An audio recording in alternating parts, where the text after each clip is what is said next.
चलिए मित्रों, शुरू करते हैं हम अपना आज का करंट अफेयर। देखते हैं हमारी आज की जितनी भी महत्वपूर्ण खबरें हैं सभी पे विस्तार से चर्चा और विश्लेषण करते हैं। हमारी पहली न्यूज है, ग्लोबल जेंडर गैप इंडेक्स 2025 में भारत 148 देशों की सूची में 131वें स्थान पर आया। तो हाल ही में विश्व आर्थिक मंच ने ग्लोबल जेंडर गैप रिपोर्ट का 19वां संस्करण 2025 जारी किया। इसमें विगत वर्ष 2024 की तुलना में भारत की रैंकिंग में गिरावट आई है। पिछले वर्ष भारत 129वें स्थान पर था। यह report global gender gap index पर आधारित है। इसके अलावा भारत का समग्र लैंगिक समानता स्कोर 64.4% है, जो कि दक्षिण एशिया में सबसे कम है। दक्षिण एशियाई देशों में बांग्लादेश सर्वश्रेष्ठ प्रदर्शन करने वाला देश बनकर उभरा है, जो 75 रैंक की वृद्धि के साथ विश्व स्तर पर 24वें स्थान पर पहुंच गया है। कुल मिलाकर अभी तक किसी भी अर्थव्यवस्था ने पूर्ण लैंगिक समानता हासिल नहीं की है। आइसलैंड लगातार 16वें शीर्ष पर है। उसके बाद फिनलैंड, नॉर्वे, यूनाइटेड किंगडम और न्यूजीलैंड का स्थान है। इस वर्ष 2025 ग्लोबल जेंडर गैप में कुछ कमी दर्ज की गई है। यह कमी 2024 की 68.4% से बढ़कर 68.8% हो गई है। मौजूदा प्रगति के हिसाब से वैश्विक स्तर पर पूर्ण लैंगिक समानता हासिल करने में 123 वर्ष लग सकते हैं। भारत का समग्र प्रदर्शन 2025। तो ग्लोबल जेंडर गैप इंडेक्स प्रतिवर्ष 4 प्रमुख आयामों उपसूचकांकों में लैंगिक समानता की वर्तमान स्थिति और विकास का मूल्यांकन करता है। देखते हैं मुख्य आयाम और भारत का समग्र प्रदर्शन 2025 में। आर्थिक भागीदारी और अवसर। तो भारत की अर्थव्यवस्था के समग्र प्रदर्शन में निरपेक्ष रूप से सुधार हुआ है। आर्थिक भागीदारी में मामूली सुधार हुआ है, जो 0.9% बढ़कर 40.7% हो गई है। अनुमानित अर्जित आय से समानता के साथ वृद्धि हुई है। श्रम बल भागीदारी दर वही बनी हुई है, जो भारत में अब तक का उच्चतम स्तर है। शैक्षिक उपलब्धि। तो इस आयाम में भारत का स्कोर 97.1% है, जो साक्षरता और उच्चतर शिक्षा नामांकन में महिलाओं की हिस्सेदारी में सकारात्मक बदलाव को दर्शाता है। स्वास्थ्य और उत्तरजीविता। तो भारत में स्वास्थ्य और उत्तरजीविता में भी उच्च समानता दर्ज की गई है। यह जन्म के समय लिंगानुपात और स्वस्थ जीवन प्रत्याशा में सुधार के कारण संभव हुआ है। हालांकि पुरुषों और महिलाओं की जीवन प्रत्याशा में समग्र कमी के बावजूद स्वस्थ जीवन प्रत्याशा में समानता प्राप्त की गई है। राजनीतिक सशक्तिकरण। तो भारत में राजनीतिक सशक्तिकरण में समानता में मामूली गिरावट दर्ज की गई है। संसद में महिला प्रतिनिधित्व 2025 में 14.7% से घटकर 13.8% हो गया, जिससे लगातार दूसरे वर्ष संकेतक स्कोर में गिरावट आई है। मंत्री स्तरीय भूमिकाओं में महिलाओं की हिस्सेदारी 6.5% से घटकर 5.6% हो गई है। फिर अगली न्यूज है हमारी, भारत के अनुरोध पर इंटरपोल ने भारत के लिए पहला सिल्वर नोटिस जारी किया। तो भारत की केंद्रीय जांच ब्यूरो ने इंटरपोल से सिल्वर नोटिस जारी करवाया है। इंटरपोल ने वीजा धोखाधड़ी मामले में वांछित पूर्व फ्रांसीसी दूतावास अधिकारी शुभम शौकीन की वैश्विक परिसंपत्तियों का पता लगाने के लिए यह नोटिस जारी किया है। इंटरपोल के विषय में देखते हैं। इसका गठन 1923 में वियना में द्वितीय अंतर्राष्ट्रीय पुलिस कांग्रेस में अंतर्राष्ट्रीय आपराधिक पुलिस आयोग के रूप में किया गया था। वर्ष 1956 में इसका नाम बदलकर अंतर्राष्ट्रीय आपराधिक पुलिस संगठन यानी इंटरपोल कर दिया गया। सदस्य। तो भारत सहित कुल 196 देश इसके सदस्य हैं। उल्लेखनीय है कि भारत इसके संस्थापक सदस्यों में से एक है। मुख्यालय फ्रांस के लियोन में स्थित है। राष्ट्रीय केंद्रीय ब्यूरो। तो इसे सदस्य देशों द्वारा इंटरपोल के साथ संपर्क बनाने के लिए पहुंच बिंदु के रूप में स्थापित किया जाता है। भारत ने सीबीआई को इंटरपोल का राष्ट्रीय केंद्रीय ब्यूरो घोषित किया है। सीबीआई ने भारत पोल पोर्टल विकसित किया है। यह सभी भारतीय कानून प्रवर्तन एजेंसियों को इंटरपोल से रियल टाइम संपर्क की सुविधा प्रदान करता है। शासी निकाय। तो महासभा और कार्यकारी समिति। नोटिस। इंटरपोल के कलर कोडेड नोटिस सदस्य देशों के लिए सहयोग या अलर्ट के लिए जारी किए गए तथा अंतर्राष्ट्रीय अनुरोध होते हैं। ये सदस्य देशों की पुलिस को गंभीर अपराध से संबंधित जानकारी को साझा करने में मदद करते हैं। उदाहरण के लिए रेड कॉर्नर नोटिस का अर्थ है भगोड़े को हिरासत में लेना, ब्लू नोटिस अतिरिक्त जानकारी प्राप्त करना, ब्लैक नोटिस अज्ञात शवों की पहचान और येलो नोटिस गुमशुदा लोगों का पता लगाने के लिए। एनसीबी के अनुरोध पर महासचिवालय नोटिस प्रकाशित करता है तथा उन्हें सभी सदस्य देशों को उपलब्ध कराया जाता है। देखते हैं इंटरपोल सिल्वर नोटिस। तो परिसंपत्तियों की पहचान और अंतर्राष्ट्रीय सहयोग। सिल्वर नोटिस है क्या? तो यह आपराधिक परिसंपत्तियों की पहचान और पता लगाने तथा सूचना साझा करने के लिए अंतर्राष्ट्रीय उपकरण है। सीमा पार संपत्ति वसूली। तो भारत में एजेंसियां भगोड़े और मुख्य अभियुक्त की संपत्तियों के बारे में जानकारी एकत्र कर सकती हैं, भले ही उनकी संपत्ति दूसरे देशों में हो। भारत की भागीदारी। तो भारत पहले चरण में 51 सदस्य देशों में शामिल है। पायलट प्रोजेक्ट नवंबर तक जारी रहेगा। पहला सिल्वर नोटिस तो इटली की ओर से जनवरी 2025 में प्रकाशित किया गया था। अनुरोध आवंटन। प्रत्येक सदस्य राष्ट्र पायलट प्रोजेक्ट चरण के दौरान अधिकतम 9 नोटिस का अनुरोध कर सकता है। फिर नेक्स्ट है, संयुक्त राष्ट्र शरणार्थी उच्चायुक्त ने ग्लोबल ट्रेंड्स रिपोर्ट 2024 में जबरन विस्थापन शीर्षक से रिपोर्ट जारी की। तो जबरन विस्थापन उन परिस्थितियों को कहते हैं जब कोई व्यक्ति उत्पीड़न, हिंसा, मानवाधिकार हनन, आपदाओं आदि के कारण अपनी जन्मस्थली को छोड़ने के लिए मजबूर हो जाता है। रिपोर्ट के मुख्य बिंदुओं पर एक नजर डालते हैं तो 2024 के अंत तक दुनिया भर में लगभग 123.2 मिलियन लोग जबरन विस्थापित हो गए थे। इन विस्थापित लोगों में 40% बच्चे थे। 1/3 से अधिक जबरन विस्थापित लोगों में सूडानी, सीरियाई, अफगान या यूक्रेनी नागरिक थे। वर्ष 2024 के अंत में 73.5 मिलियन लोग आंतरिक रूप से विस्थापित के रूप में रह रहे थे। आंतरिक रूप से विस्थापित से आशय है अपने देश में ही कहीं किसी अन्य जगह विस्थापित के रूप में होना। जबरन विस्थापन से उत्पन्न चुनौतियां तो खाद्य संकट का सामना करने के लिए मजबूर होना, आजीविका समाप्त हो जाने की वजह से विस्थापित लोग बाहरी सहायता पर निर्भर हो जाते हैं। वहीं शरणार्थी शिविरों में आवश्यक वस्तुओं की आपूर्ति में कठिनाइयों का सामना करना पड़ता है। सार्वजनिक व्यय यानी सरकारी खर्चे में वृद्धि, तो जिन देशों में विस्थापित लोग रह रहे होते हैं वहां की सरकारों को इनके रहन सहन और देखभाल के लिए अधिक व्यय करना पड़ता है। सामाजिक तनाव में वृद्धि, तो संसाधन सीमित होने की वजह से होस्ट देश के स्थानीय समुदाय और विस्थापित तो के बीच प्राय टकराव की स्थिति उत्पन्न हो सकती है। बेरोजगारी की समस्या, तो विस्थापितों के आने से होस्ट देश का श्रम और उपभोक्ता बाजार प्रभावित होता है। चूंकि अधिकतर विस्थापित लोग कम कुशल होते हैं, इसलिए वे होस्ट देश में अनौपचारिक और कम कौशल वाले रोजगार करना शुरू कर देते हैं। इससे होस्ट देश के नागरिकों के लिए अनौपचारिक और कम कौशल वाले रोजगार कम हो जाते हैं। इससे युवा एवं महिला श्रमिक अधिक प्रभावित होते हैं। जबरन विस्थापन की समस्या से निपटने के लिए उठाए गए कदम, तो ग्लोबल कॉम्पैक्ट फॉर माइग्रेशन 2018, इसे संयुक्त राष्ट्र के सदस्य देशों ने अपनाया है। ये प्रवासन की समस्या से निपटने के लिए एक अंतर्राष्ट्रीय फ्रेमवर्क प्रदान करता है। यह कानूनी रूप से बाध्यकारी समझौता नहीं है। जबरन विस्थापन पर वैश्विक कार्यक्रम, इसे 2009 में विश्व बैंक ने शुरू किया था। इसका उद्देश्य जबरन विस्थापन से निपटने के लिए वैश्विक विकास उपायों को सशक्त करना है। फिर नेक्स्ट है, अंतर्राष्ट्रीय परमाणु ऊर्जा एजेंसी ने 20 वर्षों के बाद ईरान को उल्लंघनकर्ता घोषित किया। तो IAEA बोर्ड के 35 सदस्यों में से 19 ने ईरान द्वारा परमाणु अप्रसार प्रतिबद्धताओं को पूरा न करने को लेकर निंदा प्रस्ताव के पक्ष में मतदान किया। यह प्रस्ताव फ्रांस, यूनाइटेड किंगडम और जर्मनी तथा संयुक्त राज्य अमेरिका ने प्रस्तुत किया था। यह कदम IAEA की एक रिपोर्ट के बाद उठाया गया है। इसमें कहा गया था कि ईरान के पास 60% इतना संवर्धित यूरेनियम है जिससे संभावित रूप से 9 परमाणु बम बनाए जा सकते हैं। यह मामला अब संयुक्त राष्ट्र सुरक्षा परिषद के पास जा सकता है, जो 2015 के परमाणु समझौते के तहत फिर से प्रतिबंध लगा सकती है। 2015 के परमाणु समझौते के विषय में देखते हैं तो संयुक्त व्यापक कार्य योजना JCPOA पर ईरान और P5+1 चीन, फ्रांस, जर्मनी, रूस, यूनाइटेड किंगडम और संयुक्त राज्य अमेरिका ने हस्ताक्षर किए थे। वर्ष 2018 में अमेरिका इस समझौते से हट गया था और 2019 के बाद ईरान ने लगातार इसकी शर्तों का उल्लंघन किया है। उद्देश्य है ईरान के परमाणु कार्यक्रम को सीमित करना और बदले में उसे प्रतिबंधों से राहत देना। संयुक्त राष्ट्र का समर्थन, तो इसे संयुक्त राष्ट्र सुरक्षा परिषद के संकल्प 2231 2015 द्वारा अनुमोदित किया गया था। ईरान के प्रमुख दायित्व तो यूरेनियम संवर्धन पर सीमा आरोपित करना और परमाणु अप्रसार संधि के तहत IAEA निरीक्षणों की अनुमति देना। ईरान के लिए प्रतिबंधों में राहत, तो यूरोपीय संघ, संयुक्त राष्ट्र और संयुक्त राज्य अमेरिका द्वारा हथियारों एवं परमाणु प्रतिबंधों को हटाना। ईरान की परमाणु गतिविधियों को लेकर मौजूदा तनाव के खिलाफ प्रतिक्रिया में इजरायल ने ईरानी परमाणु और सैन्य स्थलों को निशाना बनाते हुए ऑपरेशन राइजिंग लायन शुरू किया।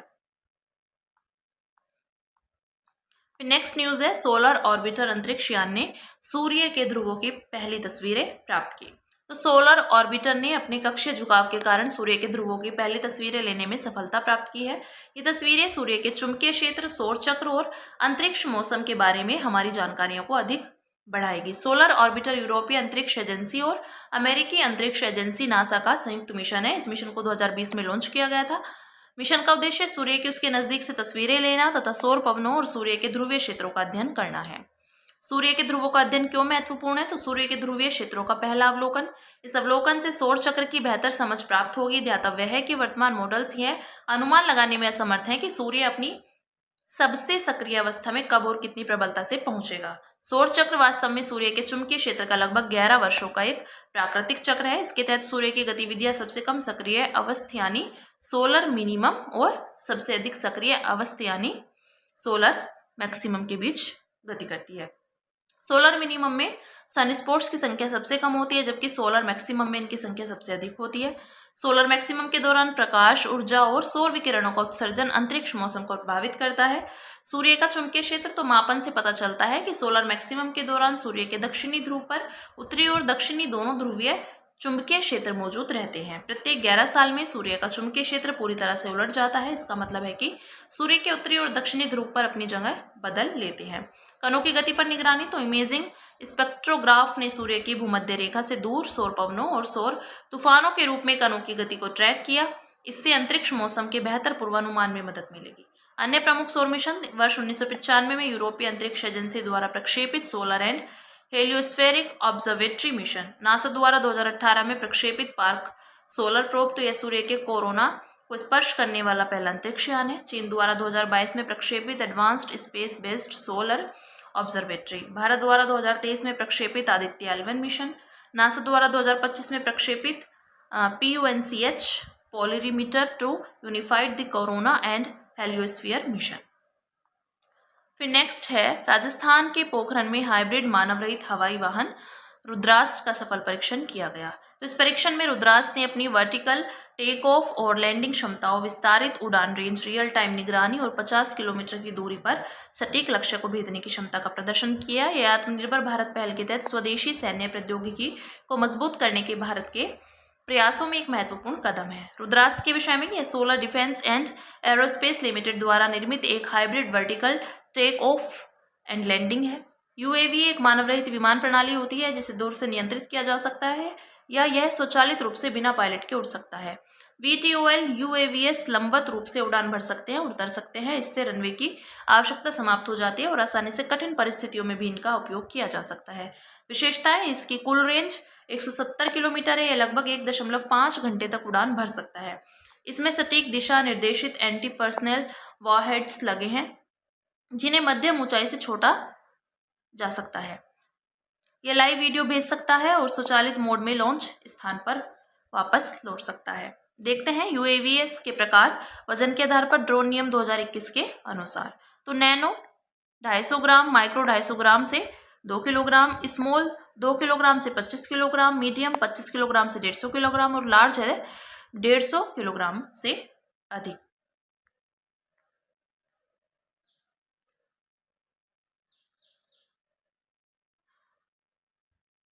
फिर नेक्स्ट है वजन का मापन लिफ्ट सतह की संरचना के आधार पर। तो रोटरी विंग ड्रोन, ये हवा को नीचे धकेलने के लिए घूमने वाले ब्लेड का उपयोग करके हवा में उड़ते हैं और खुद को लंबवत रूप से ऊपर उठाते हैं। सिंगल रोटर मिनी हेलीकॉप्टर की तरह और मल्टी रोटर कई प्रोपेलर। फिक्स्ड विंग विमान की तरह कठोर पंख, लंबी दूरी और भारी भार के लिए आदर्श। हाइब्रिड VTOL, तो रोटरी और फिक्स्ड विंग का मिश्रण, तो लंबवत टेक ऑफ, क्षैतिज उड़ान। अब बात करेंगे अन्य सुर्खियों की, जिसमें पहली न्यूज है मेडे कॉल। तो अहमदाबाद लंदन एयर इंडिया विमान दुर्घटना के दौरान एयर ट्रैफिक कंट्रोल को उड़ान भरने के कुछ ही मिनटों के बाद पायलट से मेडे कॉल प्राप्त हुआ है। इसके विषय में देखते हैं। शब्द मेडे 1920 के दशक की शुरुआत में लंदन के एक रेडियो अधिकारी फ्रेडरिक स्टैनली मॉकफोर्ड द्वारा दिया गया था। यह शब्द फ्रांसीसी वाक्यांश मेडर से रूपांतरित हुआ है। यह 1923 तक पायलटों और नाविकों के लिए अंतर्राष्ट्रीय रेडियो संचार का हिस्सा बन गया है और 1927 में मोर्स SOS के तहत औपचारिक रूप से अपनाया गया। विमानन मानक 1927 और अंतर्राष्ट्रीय रेडियो टेलीग्राफ कन्वेंशन ने इसे औपचारिक रूप दिया। अर्थ, जब कोई पायलट मेडे मेडे मेडे कहता है तो वह जीवन के लिए खतरा पैदा करने वाली आपत्ति स्थिति की घोषणा कर रहा होता है, जिसके लिए तत्काल सहायता की आवश्यकता होती है। नेक्स्ट, मूल्य समर्थन योजना। तो सरकार ने ग्रीष्मकालीन फसल सीजन 2025-26 के लिए PSS के तहत ग्रीष्मकालीन मूंग की खरीद को मंजूरी दी। भारत सरकार एकीकृत प्रधानमंत्री अन्नदाता आय संरक्षण अभियान योजना को लागू कर रही है, जिसमें PSS कीमत और अंतर भुगतान योजना, बाजार हस्तक्षेप योजना और मूल्य स्थिरीकरण निधि शामिल है। कृषि एवं किसान कल्याण विभाग PSS, PDPS और MIS का क्रियान्वयन करता है, जबकि उपभोक्ता मामलों का विभाग PSF का क्रियान्वयन करता है। इसके विषय में अधिसूचित दलहन, तिलहन और खोपरा को केंद्रीय नोडल एजेंसियों द्वारा पूर्व पंजीकृत किसानों से सीधे न्यूनतम समर्थन मूल्य पर खरीदा जाता है, बशर्ते उनके उत्पाद निर्धारित उचित औसत गुणवत्ता के अनुरूप हों। उद्देश्य है किसानों को लाभकारी मूल्य उपलब्ध कराना। Next, RBI bond buyback. तो हाल ही में RBI बॉन्ड बायबैक की मांग में जोरदार वृद्धि देखी गई है। इसके विषय में देखते हैं कि है क्या। तो बॉन्ड बायबैक तब होता है जब आरबीआई परिपक्वता से पहले बैंकों से सरकारी प्रतिभूतियां खरीदता है। उद्देश्य है बैंकिंग प्रणाली में तरलता को बढ़ावा देता है, खासकर तब जब ऋण वृद्धि को बढ़ावा देने की आवश्यकता होती है। सकल उधारी को कम करना, तो उच्च लागत वाले या अल्पकालिक बॉन्ड को समय से पहले समाप्त करना। Next, zero coupon bond. तो पावर फाइनेंस कॉर्पोरेशन ने अपने जीरो कूपन बॉन्ड को जारी करने पर रोक लगा दी है। इसके विषय में देखते हैं, इसे डिस्काउंट बॉन्ड के नाम से भी जाना जाता है। ये धारक को ब्याज नहीं देते। इन्हें अंकित मूल्य पर भारी छूट के साथ खरीदा जाता है, लेकिन परिपक्वता पर इनका भुगतान पूरे अंकित मूल्य या उसके बराबर मूल्य पर किया जाता है। वे आवधिक आधार पर ब्याज देने वाले बॉन्डों की तुलना में ब्याज दर में परिवर्तन के प्रति अधिक संवेदनशील होते हैं। नेक्स्ट, पारसेक्स। यह भारत और यूनाइटेड किंगडम की नौसेनाओं के बीच आयोजित एक संयुक्त नौसैनिक अभ्यास है। वर्तमान में उत्तरी अरब सागर में इसका आयोजन किया जा रहा है। फिर नेक्स्ट, कॉस्मिक डोन। तो चिली के अटाकामा मरुस्थल में ऊंचे स्थान पर स्थित cosmology large angular scale surveyor telescope की मदद से वैज्ञानिकों ने कॉस्मिक डोन से 13 बिलियन साल पुराना एक धुंधला माइक्रोवेव सिग्नल कैप्चर किया है। यह शोध इस बात पर नई अंतर्दृष्टि प्रदान करता है कि शुरुआती तारों ने प्रारंभिक ब्रह्मांड को कैसे प्रभावित किया। के विषय में देखते हैं, कॉस्मिक डॉन को बिग बैंग के लगभग 50 मिलियन से 1 बिलियन साल बाद की अवधि की घटना माना जाता है। यह वही समय है जब शुरुआती तारों, ब्लैक होल्स और आकाशगंगाओं का निर्माण हुआ था। फिर नेक्स्ट है एजेंटिक एआई। तो कृत्रिम द्वारा लॉन्च किया गया भारत का पहला एजेंटिक एआई कृति कैब बुक कर सकता है, बिलों का भुगतान कर सकता है और कुछ अन्य कार्य भी कर सकता है। इसके विषय में देखते हैं, यह उन एआई सिस्टम को संदर्भित करता है जो स्वायत्त रूप से निर्णय ले सकते हैं, कार्यवाही कर सकते हैं और बदलते परिवेश के अनुकूल रूपांतरित हो सकते हैं। यह चुनौतियों का विश्लेषण करने, रणनीति विकसित करने और स्वतंत्र रूप से कार्यों को निष्पादित करने के लिए कई डेटा स्रोतों और तीसरे पक्ष के अनुप्रयोगों से बड़ी मात्रा में डेटा प्राप्त करता है। यह कंपनियों को सॉफ्टवेयर एज ए सॉफ्टवेयर में बदलकर उच्च मूल्य प्रदान करने में सक्षम बना सकता है। Servants of India society. तो 12 जून को सर्वेंट्स ऑफ इंडिया सोसाइटी की स्थापना की 120वीं वर्षगांठ मनाई गई। इसके विषय में देखते हैं, इसे 1905 में पुणे यानी महाराष्ट्र में स्थापित किया गया था। संस्थापक गोपाल कृष्ण गोखले, जी.के. देवधर, ए.वी. पटवर्धन और N.A. द्रविड़। महात्मा गांधी गोखले को अपना राजनीतिक गुरु मानते थे। गांधी जी भी इसके सदस्य थे। मिशन, युवा भारतीयों को निस्वार्थ और समर्पित लोक सेवक बनकर राष्ट्र की सेवा करने के लिए प्रशिक्षित करना। उद्देश्य है शिक्षा को बढ़ावा देना, समाज सेवा को प्रोत्साहित करना, नागरिक जुड़ाव को बढ़ावा देना। प्रकृति, यह संगठन गैर राजनीतिक और गैर सांप्रदायिक था। फिर अंत में बात करेंगे सुर्खियों मेरे व्यक्तित्व की, जो है श्रीमंत शंकरदेव। तो प्रसिद्ध भारतीय शास्त्रीय नृत्यांगन सोनल मानसिंह को श्रीमंत शंकरदेव पुरस्कार से सम्मानित किया गया। वे 15वीं शताब्दी के महान संत और समाज सुधारक थे, जिनका जन्म आलीपुखुरी, नंगाव जिला, असम में हुआ था। उन्होंने एक सरना धर्म की शुरुआत की। एक धर्म भगवान श्री कृष्ण की भक्ति पर आधारित था। योगदान, तो कीर्तन घोष, यह असमिया भाषा में रचित एक भक्ति ग्रंथ है। इसमें भगवान कृष्ण की महिमा का उल्लेख मिलता है। गुणमाला, यह भागवत पुराण का एक संक्षिप्त संस्करण है। अंकिया नाट, यह एकांकी नाटक का एक रूप है। इसमें नृत्य, संगीत और कथा का मिश्रण देखने को मिलता है। भावना, तो यह अंकीय नाट पर आधारित एक पारंपरिक नाट्य प्रस्तुति है। इसका प्रदर्शन आमतौर पर सत्रों यानी वैष्णव मठों में किया जाता है। साहित्यिक कृतियां, भक्ति प्रदीप, भक्ति रत्नाकर, कीर्तन घोष आदि। मूल्य, आध्यात्मिकता, समृद्धिवाद, मानवतावाद आदि। ये बात की हमने श्रीमंत शंकरदेव की। तो हमारी आज की जितनी भी महत्वपूर्ण खबरें थी, हमने सभी पे विस्तार से चर्चा और विश्लेषण किया। अब इसी के साथ मिलते हैं कल अपनी नई खबरों के साथ।